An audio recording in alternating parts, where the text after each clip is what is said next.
Welcome to Maple Syrup History number 251. Grace Martin, welcome to Maple Syrup History 251 and number 17 of Catholicism and Disasters. Today we are covering the Dust Bowl. I was thinking about I think this might be cringe though, and cheesy, and I don't want to do stuff like that, but I was thinking about making an FDR fireside chat for Vandal Catholic Updates as like a joke. Don't let NPR go. Should I do like NPR style, like real monotone and just like Just there. good? Yeah, okay. If you guys think it's cool, I might do it. I'll put it on the channel. It could be really funny, but you have to pull it off. Luckily, I'm a great actor, so but we'll see. I don't know. But what I wanted to say in that fireside update, if I was going to do that, was like, what do we have forthcoming? A lot of cool stuff. So good, sincerely, to see all of you. Remember, the Grace and I were talking before class. You can come for 15 minutes. That's awesome. Like, there's never an obligation. I hope in the future we can get this class for credit. And if that was the case, and we had like a room somewhere larger or whatever, like I would still have it open to all of Augies in public. Like that's always going to be the case, if you're a student or not or whatever. Yeah, just audit it. But like, especially now, like the great benefit of the downside not being able to get it for credit is duh. If I'm a U of I student, I'm going to take stuff that helps me with my degree. But the benefit is like you can just, there's no assignments, no deadlines, nothing. You just come whenever you can. What do we have forthcoming? We have atomic bombs on Wednesday. And after that, Chernobyl, the Challenger disaster, Mount St. Helens. The lecture I'm most excited about, bar none, period. It's why I started the first lecture of the whole class with this is 9/11. We're going to do probably 3 hours on the September 11th attacks. Anyone new to the class or watching online for the first time, it's called Catholicism and Disasters. We always talk about the disaster, the facts and stats, and then we talk about the Catholic reaction. Without further ado, today, the Dust Bowl. The Dust Bowl, 1930s. Here's something from this woman named Caroline Henderson. In 1908, Henderson explained the idealistic move in a letter to classmate Rose Alden. These are reminiscences on the Dust Bowl from an Atlantic article. Marie, hello, you're coming at the perfect time. Today, the Dust Bowl, Caroline Henderson reminisces on her initial move to the Dust Bowl region. That is coming later on. There's a lot of these like Okies, these people from Oklahoma, right, that move from Oklahoma, from Iowa, from the Midwest, and relocate to California. I don't know. Do you know Caroline Henderson? My great grandmother. Your great grandmother is called Caroline Henderson. That is awesome. Great. Okay, so this would be hilarious. So Vivian said in our class, Vivian asks, is this woman Caroline Henderson from Iowa? And I said, I don't know. But we should find this out. This is your great grandma. Okay, I'm gonna say it is. It is your great grandma. Vivian's great grandmother, Caroline Henderson, writes in 1908 in a letter to her classmate Rose Alden, quote, "A return to the old routine seemed intolerable. I hungered and I thirst for something away from it all and for the outdoors. So here I am out in the narrow strip of Oklahoma between Kansas and the panhandle of Texas, holding down one of the prettiest claims in the Beaver Country Strip. I wish you could see this wide, free Western country with its great stretches of almost level prairies covered with thick, short buffalo grass, marvelous glory of its sunrises and sunsets, the brilliancy of its starlit sky at night." She talks about being isolated on the farm, but I came out to here, whether it's probably from Iowa, it's probably your great grandmother. But I'm gonna say, you know what I'm gonna say? Listen, Caroline, I'm gonna say, Caroline, you wanted to move from Iowa to Oklahoma? Like it's the same, I don't understand the contrast. She's probably Caroline Henderson from the Bronx. So she's probably Caroline Henderson from the Bronx. The inspiration for Jennifer Lopez's Jenny on the Block song. Don't be fooled by the rocks that I got. I'm still Caroline from the block. That's what the theme of today's class is. She says she feels isolated on the farm. Sometimes she won't see a passerby for days on end. Wow. Doubt is ever present. And her and her husband or family homesteading after about droughts, blizzards, hail, storms, even grasshoppers who get into the crop and ruin things. She writes in 1912, "We are hoping that the years to come may prove that our faith in the future of our big lonely country was not mistaken." Why am I saying this? What is the point of this? I'm gonna keep reading from Miss Henderson's reminiscences. This article that I apologize for not having the full title of it. It's from the Atlantic Journal, the Atlantic Monthly. "I'm setting the stage. The Dust Bowl happens in the 30s, but this is like the people that go out there in the first place. A lot like Caroline Henderson, as she writes in 1908, and then in 1912, decades before the Dust Bowl, have moved to chase the American dream." Right? This is no longer Conestoga wagon times. The Transcontinental Railroad is built in 1869. It's no longer kind of braving the great frontier. 1912 is Titanic year. This is modernity. But there's still that dream of, maybe I am from the Bronx or from Philadelphia or something. It's overcrowded. I want to go live the little house in the prairie dream. That's what she's doing. I'm sorry, was this Freeland at that point? It was like you could go out there and just. No, no, absolutely not. This is that time is long gone. That time is like mid 1800s Homestead Act. So you were like buying land from someone who already. 100%, yeah. Like think about even like the state of Idaho becomes a state in 1890. 1889 is Washington. Colorado is called the Centennial Stakes in 76. Nebraska and these states in the 50s, 60s. This is people own this land by this time. So now it's just like there's just a lot of available land to go out and purchase and. Yeah. So That's- and no interest in getting people to move west. Not as much. Like Abraham Lincoln has his Homestead Act in 1862, which promises any men 21 years or older who will not fight for the Confederacy. How can we get them not to fight for the Confederacy? Promise them land in the West. This is not that time anymore. Grace, your point exactly. It's just, we can still do this. I'm gonna move to Alaska, or like even just like on Highway 12, US 12 out towards Montana, Lolo Pass, somewhere in the middle of the forest to get away from it all and have a tiny house. This is that dream. So what you've missed so far is today's the Dust Bowl. We're setting up the kind of like preface of this beautiful but often kind of Australian outback, never kind of very foreboding land. But then why would you move from Iowa? I don't think it's the same Caroline Henderson. Think about what the city conditions were like at that time, like What? coal burning with all the city nastiness at that time, like. Cities are still kind of gross, but it was like a whole nother level of that. So. It's like mad gross. Nonsense. So that's, Oh, no, I mean, we're assuming she can go wrong, so. She's Jenny from the block. We talked about the Jennifer Lopez song. Don't be fooled by the rocks that I got. I'm so Jennifer. She's. She's actually the wrong side. She can breathe now. Believe me, she's from the Bronx. she's from Iowa. Listen, does she have street smarts? Yes. Okay. She wants to get some country life. All right.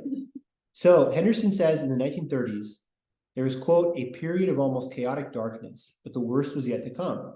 Dozens of dust storms had choked the Great Plains. By the time anyone would even be reading some of these articles Henderson was putting out, she's already been on the plains now for almost 3 decades.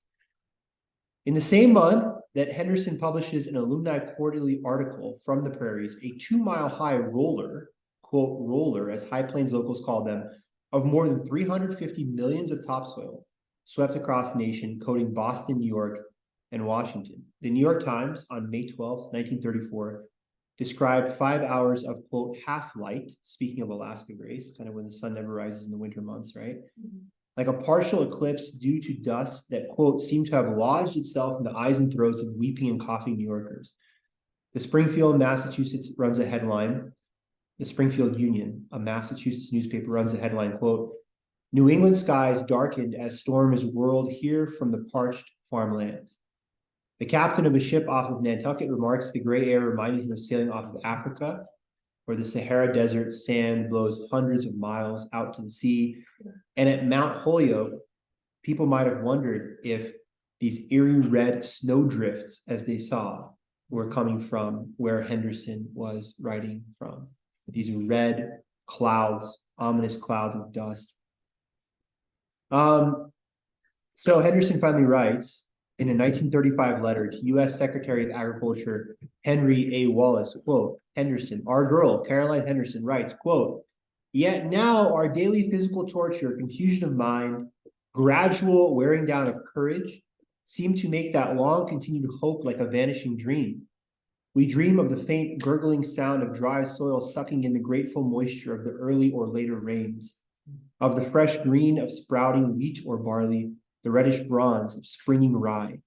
But we waken to another day of wind and dust and hopes deferred. Caroline Henderson is an epically good writer from the Bronx, already winning, and a great writer, just incredible. Caroline Henderson, I mean, she does not get the credit she deserves in American history. Here is, how do you pronounce this name? I'm not going to lie. Imogen, Imogene. I-M-O-G-E-N-E. Imogen, okay. That's a beautiful name. Okay, Imogen is definitely up the list of potential daughter names. I'm gonna say it. Imogen is that's a great name. But then maybe she goes by Emo. She's like 2 months. She goes by Jean, aka Levi's. Get it? That's right. That's right.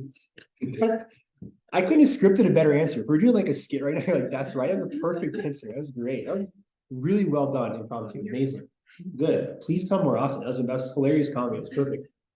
Imogen Glover from Oklahoma recalls her experience. If you think I'm just going to be reading people's stories today, that's not all. In fact, usually the format for Catholicism and disasters is usually stats first. I'm going to get to the stats and then get to the relevant Catholic stuff at the end. Stats and Catholic stuff is always the two-part of this class. And the reason I said I'm so excited for Chernobyl, especially 9/11, that those are a whole week. I am excited for Chernobyl. Why are you guys laughing? I'm super excited. It's really good Russian action drama film. I saw all of it. You saw that? You mean the HBO series? No. Oh, it's a Russian. It's Russian, like hospitals, like. Okay, please, I'm not even kidding. Please email it to me. I wouldn't ask you for an email for no purpose. Like, I'll watch it. I've watched the HBO Chernobyl series. Anyone see that? It's really good.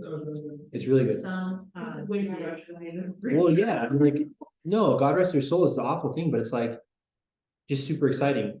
Like in terms of like, wow, just very kind of like, like impressionable. I'm looking for the right word. Just like it impresses you in the kind of craziness of it all. With Chernobyl and 9/11, we're going to have a Monday class like today that's all stats and then all Catholic reaction. If you follow Maple Syrup History on our YouTube channel, I posted the World War I lecture. There was 2 parts. It's like 2.5 hours long. Those both will be like, close to 3 hours. Today, it's just 1 day on Dust Bowl. Because on Wednesday, you missed as well, we have the atomic bombs, Oppenheimer, all that. And a really cool Catholic story of Father Hubert Schiffer and the Jesuits who survived, like the epicenter. It's going to be super fun. Wait, what's Wednesday? That's Wednesday, atomic bombs. Jesuits survived. Yeah, you have to come on Wednesday and find out. Literally, like all of, I think it was in Hiroshima's first, Nagasaki second. I think it was in Hiroshima. A whole like miles of epicenter stuff is just flattened to zero. And this one Jesuit house is standing there and they survive. And then all the, There was one in each. and there's one in each, Murray said. And then, well, I just know the one. But, praise God. And the doctor said, well, you guys are screwed. I mean, you survived, but you're going to get like, you're irradiated out of your mind, and they're fine. And they attribute it to living the message of Fatima, praying the rosary daily, all this beautiful stuff, really cool stuff.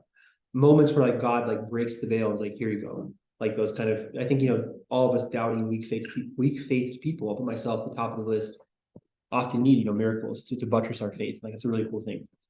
Imogen Glover. My granddad heard they were giving away land in the panhandle of Oklahoma. So that's a corrective to me.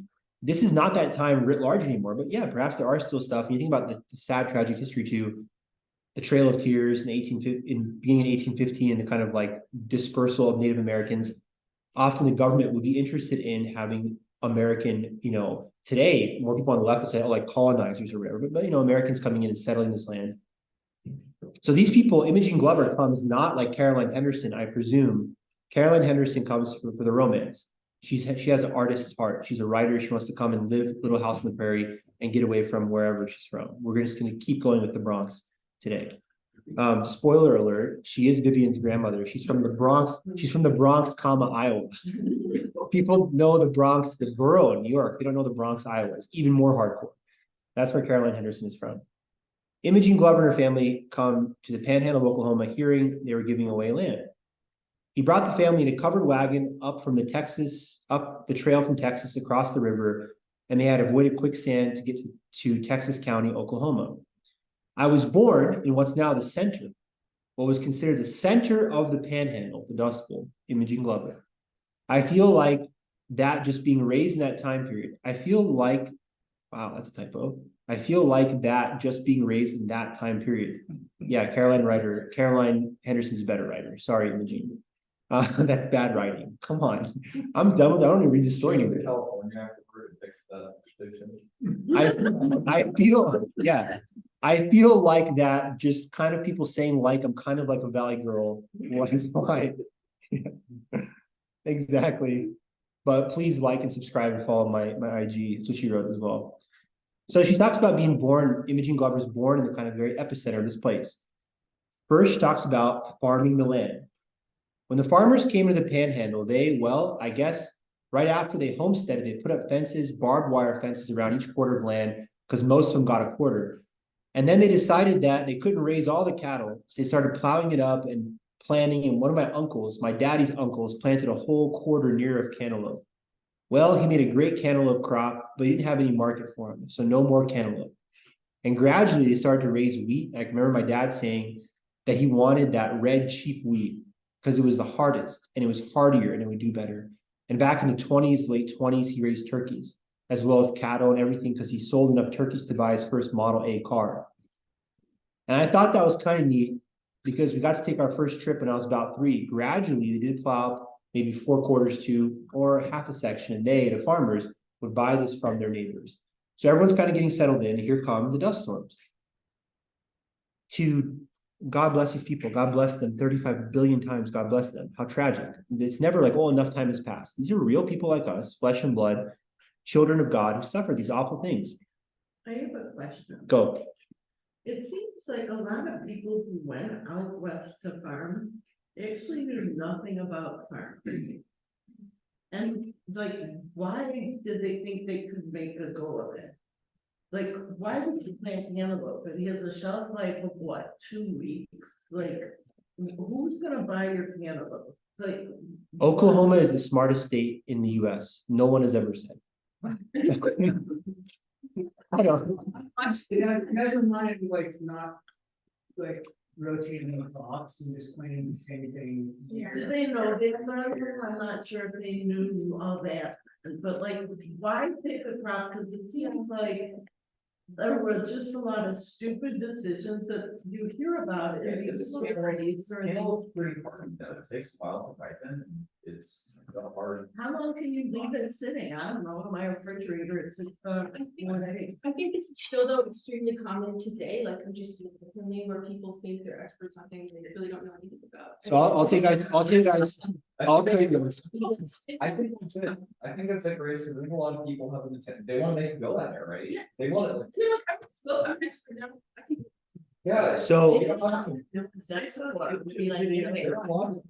of these books that were YouTube videos of the early 1990s. legend, Say like, how do we legend, how is a legend. successful farmer, and, you know, in 200 pages. The life hacks, right? Yeah, exactly. Life Yeah, hacks. there's like a lot of this stuff is just forgotten. I'm trying to think. There's like some lady who wrote all these guides to home living, and they're just completely forgotten. No one cares about the name, but I can't remember the name. But there are a lot of these how-to books in this era, and that's literally how Americans did it because we're literate, and we.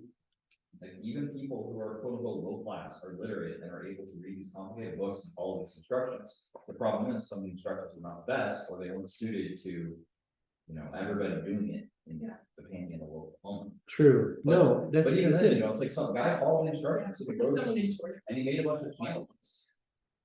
That's great.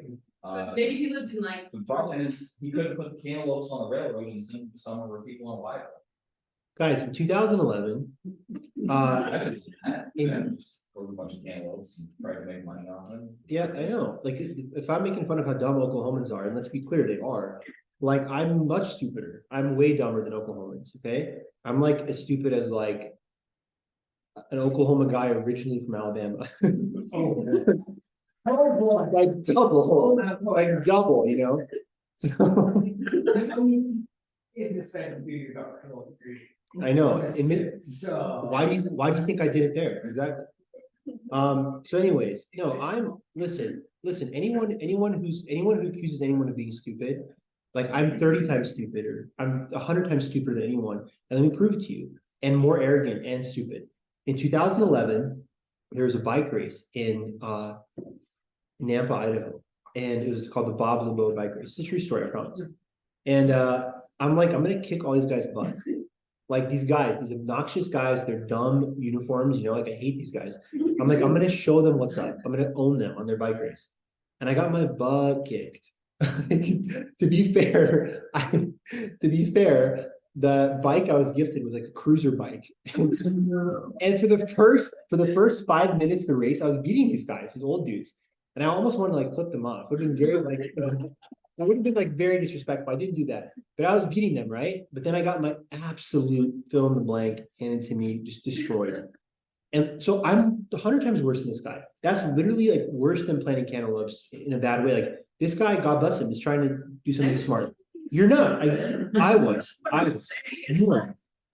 I think like people thought this is, oh wow, let's move west and we're gonna like, I don't know what they were thinking.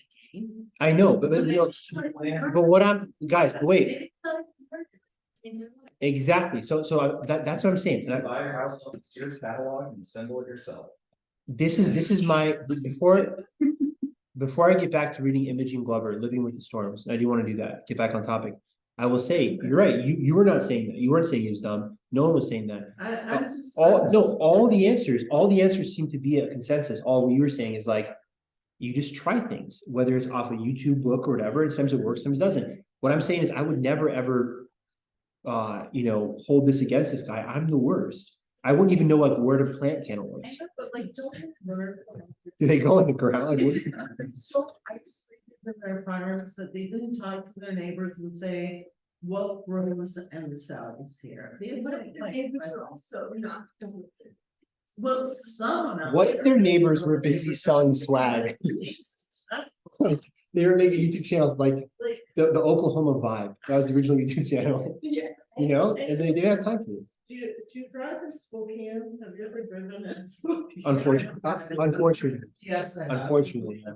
Okay, so what's the deal with the four-lane street going in one direction down Main Street? Like any other city in the US, you can cross the street as a pedestrian. You can park on the sides of the street. So why Spokane that starts hundreds of years later than any of the cities on the East Coast doesn't use the models? I don't know. That's really my question, like, It's a good question. why are there no what? They need to be unique. to be unique. Why are there no, like, why do they use? It's obviously Caroline Henderson's fault, right? Yeah. Look, let me say it before I get back. I want to read this thing, so I want to get the stats. Okay, sorry. No. It just confused me. Guys, I wish this is so awesome having a nice. This is so awesome having a full class day. I love it. No, what do you guys apologize for? This is great. But I just want to say really quickly for the record, because there's gonna be like millions of people watching these episodes soon. I only make fun of things I like. I like Oklahoma a lot. Boomer Sooner. Alabama is super cool. People in the South are very smart. That's why I'm like, oh, they're so stupid. That's a dumb stereotype. The ultimate stereotype is how dumb, like, oh, Polacks were so stupid. I love that one. It's like Marie Curie is the only woman to ever win like 2 Nobel Prizes. And like Chopin is Polish. It's like, oh, Poles are so dumb, right? So when I'm saying like Alabama people are stupid, I mean it with like all love of my heart. Alabama people are so dumb, quote unquote. I love Alabama. For the record, for the official, if anyone is getting offended, and I know people in the South they're so like liberal, they get really triggered easily. So I know you're probably mad, but anyways, back to Imogen Glover, living with the dust storms. We've got to get to town and stay in town because a dust storm might come. And she couldn't breathe good because she was expecting and she wanted to be where there were people. That's what her sister said. So we went into Tacoma for a month. Texoma, excuse me, T-X-O-M-A. They can't even spell Tacoma correctly. They went into Texoma for a month in July of 33, and we had low dust storms then. What I mean is you could still see the tops of telephone poles. One of the teach ladies from Guyman that had just started teaching at the time taught out of the Bethel school. And she said that one started blowing before she get to town and she couldn't see the road at all. But she could see the tops of telephone poles, and she drove by the telephone poles, and right before she got into Guyman, the road turned, but the telephones didn't. And she just followed the telephone poles out into town because she knew that they went to a building in town. I'm reading verbatim from this thing, I promise. And she followed them until she got there. While I was in school, we had an old building that was 2 stories. And the teachers would tell us that when these dust storms were rolling in, go to the hall and get under the stairs. So that if the building blew away or blew down, we would be protected by the stairway. And this is how I went to school. So we slept pretty good at night, but once in a while, it'd go all day and all night, maybe blow for a week before it really was no dust storm. And of course, our parents had to turn the plates upside down, the tables, cover them with a sheet, whatever. And we slept with the babies, especially. They slept with wet sheets over their cribs, so they wouldn't breathe all that dirt. One time, I didn't get back to the cellar before the dirt hit, and I can remember that it burned my the wind and the gravel. It like burned my legs. You know, it was hitting so hard on my legs before I got to the cellar. But we always went to the cellar, and there was a bad one coming because the first bad one that I remember, we didn't know but what our house would blow away. And my daddy, he took the hoe and the axe and scooped to the cellar with us. I know he took the axe in case it covered up the door. He had to break down that wood in the cellar door to get us out. Then he needed to scoop that dirt out. The only reason I think that he took the hoe was because it was the longest handle, poke it through the vent in the ceiling of the cellar to be sure that we were getting air and didn't cover up the hole where our air vent was. And we always took something to read. All right. The Dust Bowl lies principally west of the 100th meridian on the high plains. We are into the facts section, obviously, Vivian. Duh. The Dust Bowl area lies principally. This class is interactive, so you guys. It's none of your business. I have no idea. I don't know what that means. It's 100 degrees from Greenwich to Yeah, I definitely know where that is. It's 100. It's the- It's 100 degrees from. Will you shut up and leave? Yeah, imagine- From actually Thanks. Yeah, there you go. the other side. I believe the hundred meridians, the rain line, I think, I swear. I think it's the dividing line between when land is the dry land farming and irrigation. I appreciate this is a sincere compliment. I appreciate your jurisprudential mind so much because all lawyers must know facts and stuff and know how things work. I'm serious. Thank you for that. I don't know what the 100th meridian is. But if you, well, you can even you can see it from Google Earth. That's cool. Okay. Yeah, I made a whole rant last class about directions, how much I hate when someone's like, go southwest. Right, Grace? I'm like, I'm not a pigeon. Yeah. Oh, how do we get to the coffee shop we're going? We'll go west, go north. Can you just tell me the street number? Just where is it? I did realize if like you're on Google Maps and they tell you go west or go east, that means just keep going over the road. There's a really cheesy Toby Keith Is song. that true? Yeah, Do you guys know? yeah, please don't turn. Do you guys know there's a really cheesy Parker? You know this? There's a really cheesy Toby Keith song that starts with "Go West." You guys know this? You know how it goes? No, You guys want me to sing it? yeah. I'm gonna sing with a like gross country accent. So gross. Like, go west, young man. Haven't you been told? California's full of whiskey, women, and gold. It's so gross. It's so gross. Like it is gross. It is like Toby Keith should be like. You should have his foot stepped on multiple times. He's walking. And he's like, "Oh, this is annoying." Like when you take someone's foot issue off. Yeah. Like, thank you for that song. Thank you for ruining music. Anyways, okay. But no, that's not as bad as Justin Moore, Small Town USA. Maybe I'm not going to. Anyone hear that song? Yeah, I'll do it. Yeah, no, it's seriously. I don't know. Okay, I don't know if it's Justin Moore's name, but I mean, guys, this is the last diversion. I'll sing one more song. You have to get the facts. No more interruptions.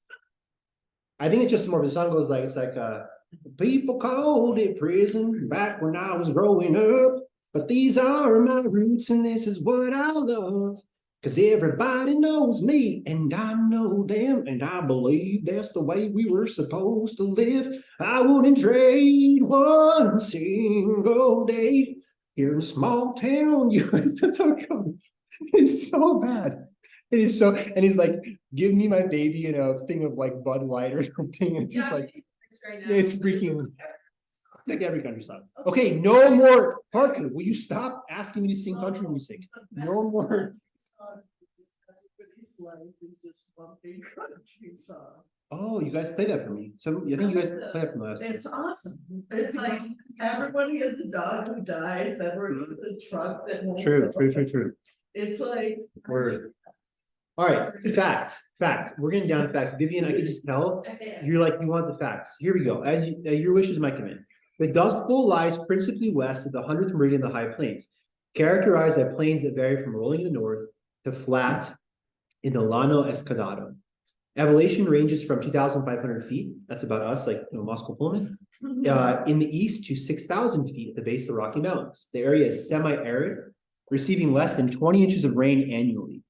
The rainfall supports the short grass prairie biome originally present in the area. Of course, it's prone to drought. During wet years, and here's the clue, first like huge fact, is the Dust Bowl exacerbated by lack of rainfall? Of course.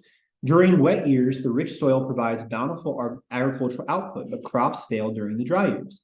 The region is also subject to high winds, which is also a huge fact, right? Dust Bowl is this topsoil getting blown off from overuse. Spoiler alert right away. We farm this land perhaps too much with poor farming techniques. There's a lot of topsoil, no rain, it becomes super wind funnely and blown off by this high wind corridor type area. Of course, the Dust Bowl butts up against is included in some places, Tornado Alley. So all this is kind of, working together. The Dust Bowl was the result of a period of severe dust storms that greatly damaged the ecology and agriculture of the American and Canadian prairies during the 30s. The phenomenon was caused by a combination of natural factors like drought and man-made factors. A failure to apply dryland farming methods to prevent wind erosion, most notably the destruction of the natural topsoil by settlers in the region. The drought came in 3 waves, 1934, 36, 39, and 40. But some regions of the High Plains experienced drought conditions for as long as 8 years. It's been the subject of many cultural works, right? John Steinbeck's 1939, The Grapes of Wrath, folk music of, yeah, I was gonna call the music department. Yeah, you gotta know this, right? Oh, God. Woody Guthrie. Grace Martin is a legend, piano instructor on campus, musician extraordinaire. I mean that with the highest true compliment. If you didn't know this Woody Guthrie, that would be problematic. It's Woody Guthrie. It's very good. He also wrote a song about this Ukrainian sniper woman who had like the highest kill count ever. Is that really true? Who's got to build up the check. Wow, I didn't know that. Can you please send me that as well? I sent you Chernobyl. Thanks. I really appreciate that. Before, surprised or not, I like Chernobyl a lot. It's a pretty intense, nasty film. It's like very Lots of, realistic. like, radiation Got it. poisoning and, like, it's about the firefighters. God bless those people. Those guys are heroes. The guys who swam under the reactors. That's the common maple syrup history. But yeah, those guys are absolute legends. Yeah. Saints. No man has greater love than this to lay down his life for his fellow man, right? With insufficient understanding of the ecology of the plains, farmers had conducted extensive deep plowing of the Great Plains topsoil during the previous decade. This displaced the native deep-rooted grasses. It's not going to go Dust Bowl, right? It's deep-rooted, obviously, that normally trap soil and moisture even during periods of drought and high wind. The rapid mechanization of farm equipment, especially small gasoline tractors, and the widespread use of the combine harvester contributed to farmers' decisions to convert arid grassland to cultivated cropland. During the drought of the 1930s, the unanchored soil turned to dust, which prevailing winds blew into huge clouds that sometimes blackened the sky. These choking billows of dust, named black blizzards or black rollers, traveled cross country, reaching as far as the East Coast, hitting places like New York City and our capital, Washington, D.C. On the plains, they often reduced visibility to 3 feet or less. That's crazy. AP reporter Robert Geiger happened to be in Boise City, Oklahoma, to witness the, quote, Black Sunday Black Blizzards of April 14th, 1935. Edward Stanley, the Kansas City news editor of the Associated Press, coined the term Dust Bowl while rewriting Geiger's news story. So Dust Bowl becomes coined out of this first-hand account of April 14th, 1935, quote unquote, Black Sunday. The term the Dust Bowl, though, originally refers to, as we talked about, Imogen Glover and Caroline Henderson, they're women who started the class with their accounts, read parts of their accounts, as the geographical area affected by it. The drought and erosion of Dust Bowl affected how many million acres do you think?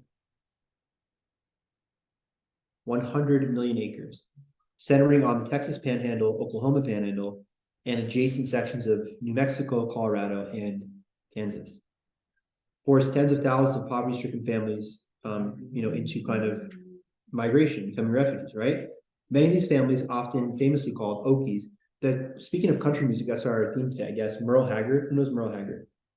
Doesn't he have a song? No, someone has this country song, Okie from Muskogee. I think Merle Haggard is from California, but he might have a connection to being like, there's some song like that. Maybe I'm cross mixing artists. What's interesting is that Okie, I mean, I grew up in Oklahoma, with Oklahoma until I was 18. And it's interesting because apparently some people in California consider it a borderline slur in like the Central Valley. Well, It would never register as offensive. In my, I was like, okay. yeah, but exactly. But perhaps the reason it's offensive for them is right. Maybe a little. When you think about like Oklahoma, the musical, like Oklahoma, to me, that's what I was saying earlier. Like, oh, Oklahoma is so dumb. I kid because I only have positive associations with Oklahoma. Oklahoma seniors football, the heartland. It's just cool. I can't think of anything. I mean, Oklahoma, Tornado Alley and stuff like that, like scary stuff. But Oklahoma to me has no negative connotation. So when you're saying that the term Okie is endearing, I think so too. It sounds cutesy and like, oh, here's my daughter Okie. But my daughter Ophelia, she goes by Okie. It's sweet. It's like it's sweet. But I can imagine these families moving, guys. Many of these families, thousands, migrate into the Central Valley, Steinbeck's Grapes of Wrath, all that, the Central Valley Firebaugh area, whatever. Incredibly agriculturally rich, bringing their expertise from Oklahoma. But I can imagine if some Californians are like, oh, who are these people coming in, these migrants from Oklahoma? That becomes a slur negatively directed towards them, like the blank ethnic slur. I'm not going to say ethnic slurs. I might say ethnic snurs, NURs, not slurs. What's an ethnic snur? It's giving ethnic groups props. Polish people are awesome. That's an ethnic snur. We just invented a thing in real time. This is amazing. Who else does this? You think like Bishop Barron does this in his things? No, Word on Fire doesn't invent words. That's why we have more followers than that. Did you know it was a Czech princess that brought Catholicism to Poland?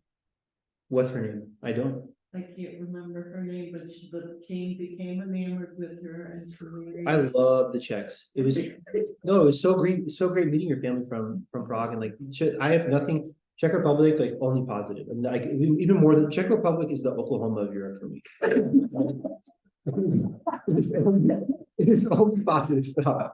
I think Hungary. It's right in the middle. People on the It's all flat. Incredibly Hungary's fairly. incredibly based politics. It's kind of a weird ethnic mix that doesn't match up with the rest of the. Yeah. That's why they don't do it. Anybody. Guys, guess how much losses cost? You're right. There's a bunch of overly conservative rubes. Sure. Oklahoma. How dare you? Yeah, exactly right. No, that Hungary might be more Oklahoma than Czech Republic. Family policies, what's Oklahoma? Oklahoma. Oh. We're actually gonna finish with the Oklahoma story today, in the Catholicism part. Yeah, we are. But guys, guess how much the money would be? So remember, we're always saying surely 100 million acres. it's 100 million acres. So. Like, Guess how much this is gonna blow your mind. I promise. State's gonna get the first US born priest. Canada has the same. That's what we're gonna talk about. That's what we're gonna talk about. They're building a shrine in Oklahoma City. We're gonna talk about that. So I'm gonna go with 100 times 100 million, Okay. whatever they. All right. It's gonna blow your mind.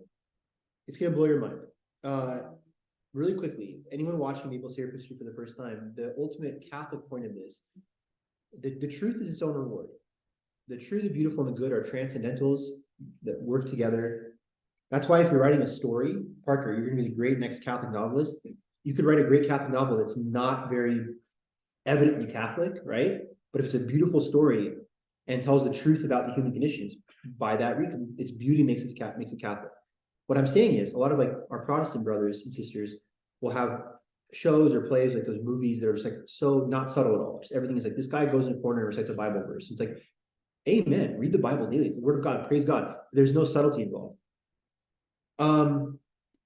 Maple Syrup History has, which is cool to talk about historical stuff. It's its own reward. But if there is a very on the nose Catholic point, in addition to learning about the thing, I always say it's you learn about stuff like the Tri-State Tornado or the Dust Bowl to pray for the people's souls. They might be in purgatory. They might need our prayers. You might, when we talk about the Challenger disaster, some might be like, what is that? Some people know, some might not. I'm going to pray for those people now. That Krista McCullough, the teacher in space, one of the 8 people who died on that explosion of the rocket. So same thing here. The people are always the most disastrous part of the disastrous class. But the economic losses too are no small thing. Farms during the Dust Bowl, at one point at the height, are losing in today's money $530 million a day. Some of these large farms at that time are losing $25 million per day. I don't know how it's even possible. It's insane. I guess if you have one of these massive, but I mean, everything is submerged in dust. Nothing is going. I know a farmer in Lewiston. I'm not an accountant, obviously. My mother is. My mother is an awesome mom and an awesome accountant, 2 for 2. I'm not an accountant, and I don't do this guy's books, obviously. Did I mention I'm not an accountant? But I remember just talking to him once. He talks about, like, on the farm, you break even often, like spending $3 million on equipment and whatever, but you make $3 million. It's insane both ways. Yeah. I think like, How much money would he make a year? I wouldn't know, but I knew like. One time it was like, hey, we have like $1 million loan and it's. There, really exactly. small Right. operation. And yeah, I'm not asking for like his personal finances in terms of like how much he takes home, but he may only take home like $40,000. He made 15 million of that year, but his expenses were 14.8 or something. Exactly. It's crazy how it's like, right. So these people are losing $25 million a day in 1936 money, which stays over $500 million daily. It's insane. The federal government gets involved. Of course, this is the FDR New Deal era. FDR, Ryan's great favorite president. I actually don't know what your opinion on FDR is. But anyways, I gotta tell you something. I think, did I tell you about the fireside chat? What? Okay, good. Remind me at the end of class. The government is getting involved. They're trying to mitigate some of these losses as the government is doing things like the Tennessee Valley Authority and most famously Social Security and these kind of New Deal programs that are still with us today. They start getting involved, Department of Agriculture and all that. Nothing is working. This is massive drought. This is topsoil, wind, dust, funnels, everything. And the worst example of this torrent of $500 million in today's money and all this death and destruction is Black Sunday, April 14th, 1935. Occurs across the entire sweep of the Great Plains, from Canada south to Texas. The storms caused extensive damage and appeared to turn day to night. Witnesses report they could not see 5 feet in front of them at times. On the afternoon of April 14th, residents in the Miss Imogene and Caroline Hunter, that area, the panhandle of Oklahoma, just completely take cover. Because when this storm hits Beaver, Oklahoma around 4 p.m., an hour later, Boise City, Amarillo, Texas by 7, moving south, it is not the same level of wind speed as a tornado and like knocking over destruction, but it's just dumping, however, millions of cubic feet of dust on people. Some reports on this event at the time, Avis D. Carlson writes, quote, "People caught in their own yards grope for the doorstep. I'm in the front, I don't even know where my house is. Like, it's like being underwater, which way is up, right? People caught in their own yards grope for the doorstep. Cars come to a standstill, for no light in the world can penetrate that swirling muck. The nightmare is deepest during the storms, but on the occasional bright day and the usual gray day, we cannot shake from it. We live with the dust, eat it, sleep with it, watch it strip us of possessions in the hope of possessions." It is honestly biblical plague level stuff.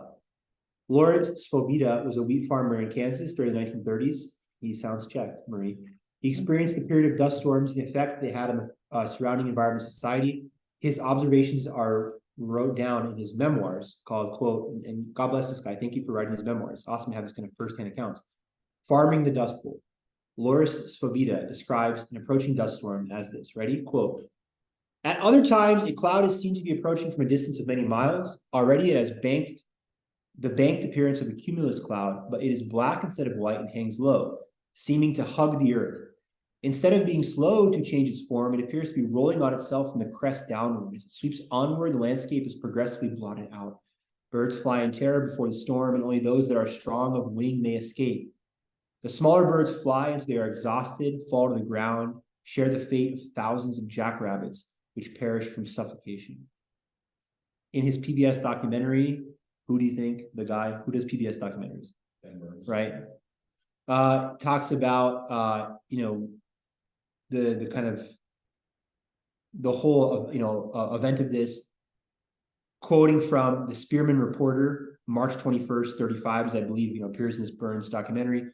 "Spearman and Hansford County have been literally in a cloud of dust for the past week. Ever since Friday of last week, There hasn't been a day pass, but what the country was besieged with a blast of wind and dirt. On rare occasions, when the wind did subside for a period of hours, the air has been so filled with dust, the town appeared to be overhung by a fog cloud. Because of this long siege of dust, every building being filled with it, the air has become stifling to breathe. Many people have developed sore throats, dust colds as a result. That's not the worst. God bless these people. Many people die from malnutrition, and a lot developed this condition, which sounds horrifying. God bless them again. Dust pneumonia. These kind of awful, lung conditions. Talking about all the jackrabbits suffocating to death. Okay, humans have a more powerful pulmonary system than jackrabbits, but if they're suffocating to death from this thing, this will take its toll on you. And the psychological effect, the PTSD of living in the middle of this disaster, even on gray or sunny days, we're living with the memory of this, right? So between 1930 and 40, 10 years, a decade, 3.5 million people move out of the Plain States. And speaking of these Okies, Ryan, 86,000 migrate to California. 86,000 Oklahomans migrate to California. This number is more than the number of migrants to that area during the 1849 gold rush. Please note that all maple syrup history historians who are like, Gratian, I love when you sing country music. I love when you make jokes. I love when you act fake arrogant. It's hilarious, but I really like the history, especially best. This is a really cool historical fact. The number of people displaced and set in motion is greater than the most famous movement in American history, you can argue. All the people moving west to strike it rich in California during the gold rush. Migrants abandoned farms in Oklahoma, Arkansas, Missouri, Iowa, Nebraska, Kansas, Texas, Colorado, New Mexico. If they're not called Okies, it's just Okified for your state. You're an Arkie or a Texie. Man, Americans, I love being an American so much. I've said before, like, my name sounds so foreign, Gratian Krzyzewski. One of my favorite moments of my life, and I was going to check out at Home Depot, and I was talking to this woman. I think she saw my card. And then she was going on and on how great I speak English. It's like it's hilarious. Like, I was not offended at all. It's awesome. No, thank you so much. But I said so many times, like, my name should be like Nick Adams or like Jake Woods or something. Like, I'm a hick redneck guy from Pennsylvania. Or even just like Nick, but like it's still your Polish last name. No, I want to go Nick Adams. Just I want to go Nick full. Adams. Yeah, Nick Adams is the best. Nick Adams is such an amazing name. Nick Adams. It's like, that guy's alpha. I love being an American. Americans are so freaking cheesy. Are you serious? Texie. How, like, that guy's from Texas. What should I call him? And then the IQ meter goes up and it like stops at 70. Tex. Okay. That's the best they can come up with. Yeah, just think like historical figures with completely out of place names now. I think there's some Chilean guy who's kind of important to Chilean independence. His last name is O'Higgins. It's amazing. I describe. Here's to you, Mr. O'Higgins, whoever you are. In many regions, more than 70% of the topsoil was blown away by the end of the 1930s. Land degradation, of course, duh, right? The pre-acre value of farmland declines by 28% in high erosion counties, almost a third. Even over the long term, the land's agricultural value often fails to return to pre-Dust Bowl levels. Duh, God bless these people. This area, obviously, in some ways never recovers. 86,000 people that move out of the area, that's close to 1 million progeny. Their kids and grandkids that never born in Oklahoma. Obviously. Reactions. Catholicism and disasters. We've done the disaster. How about reactions? First reaction, guys. People that are on the ground at that time are Catholic Charities. Very, very cool. There's a recent note on their website even now, Catholic Charities of the Texas Panhandle. And they talk about, here's verbatim from their website. Catholic Charities of the Texas Panhandle enjoys a rich history promoting the common good for those most in need of help. Bishop Rudolph A. Gherkin, the first bishop of the Catholic Diocese of Amarillo, established the agency on August 15. Shout out to Our Lady, Assumption of the Blessed Virgin Mary. On August 15, 1932, as Catholic Charities of the Diocese of Amarillo. They immediately partnered with the Amarillo Community Chest in the 30s to provide food and clothing and help these refugees and all these people during the Dust Bowl. Catholic Charities of the Archdiocese of Oklahoma City, which has a horrible acronym, CCAOKC. Why don't I just use every alphabet? CCAOKCABCDEFGHIJKLMNOP, QRSTUVWXYZ has served the community through the Great Depression and Dust Bowl, World War I and II. They still to this day talk about. I'll do as many distractions as I want right now. Thank you. I promise. You're right. Thank you. Please hold me account. You gotta hold me. You gotta keep me under control. I get way out of control. Thank you for that. These Catholic charities, the Archdiocese of Oklahoma City, like the ones in Amarillo, they still talk about, right, that one of the earliest responses, one of the things they're most known for is this Dust Bowl era and the help they give. Finally, where is this point here? Oh man, I feel like I'm missing one thing for you, something really good for you. Where is this point here? Where is I feel like this is cut off somewhere. Hold on a second. Oh, here it is. No, this is the last story I have. Last article is written by Larry Guthrie, July 30th, 2022. Very recent article, just a year old. A year and what is July? 3 plus 10, 15 months ago.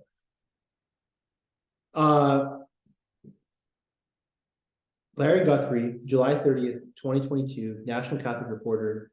The article is called The Fertile Fields of Western Oklahoma Catholicism. And your point, we're going to talk about this guy at the end, God bless him, soon saint, pray for us.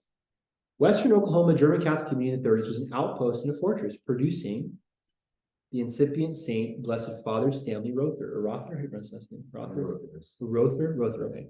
Blessed Father Stanley Rother. He's the first American martyr, right? Is that correct? First American-born martyr, I believe. I'll read you about him in a second. But Rother is one, fertile fields of the Dust Bowl. God cannot be outdone in glory. Where sin abounds, grace all the more.